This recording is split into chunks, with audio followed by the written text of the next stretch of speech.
Hi, I'm Dr. David Berv, and we're here at the Float Zone with Melissa. Melissa's one of our staff, and all of our staff float at least 3 times to better understand it themselves and to better explain it to other people.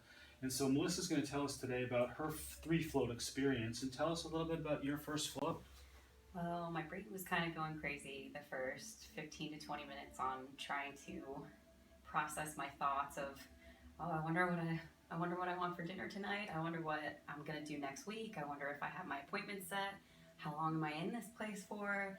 You know, is the time supposed to be like my brain was just going kind of crazy in the first 15 to 20 minutes, and then I finally started concentrating on my breathing and realized that I was kind of floating around a little bit and hitting the walls. So it took me a little bit to acclimate myself in the pod first, but after I stopped moving, it was awesome actually. So I started twitching a little bit because I didn't realize that I was falling asleep. Excellent. And then tell us, how was your second float different from your first float? Second float was way different. It was I took it in a lot differently just because I approached it in a lot more relaxed and I guess educated way, with the fact that this experience this time, I knew I was going into the pod. I knew I had to close the lid. I knew it was going to be dark, and I knew how to situate myself a little better. And this time I had the neck pillow, so it was a lot more comfortable.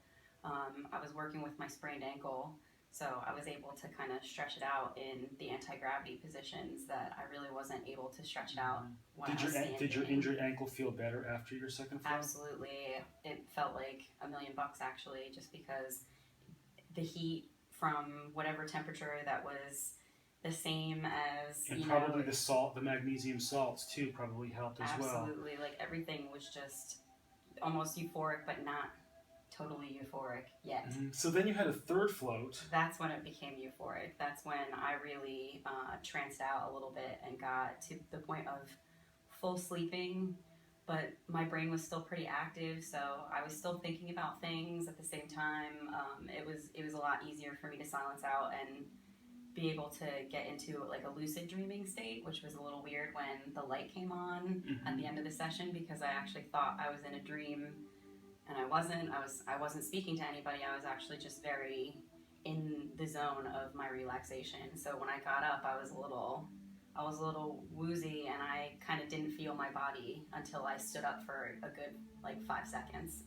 So it was way different the third time from the first one. Nice. You can obviously see that you had 3 different experiences, and you can see the value of floating 3 times, and that's kind of what we're trying to get at, is this magic of 3 floats. And so we hope that you'll try floating, and that you'll try it 3 times as well.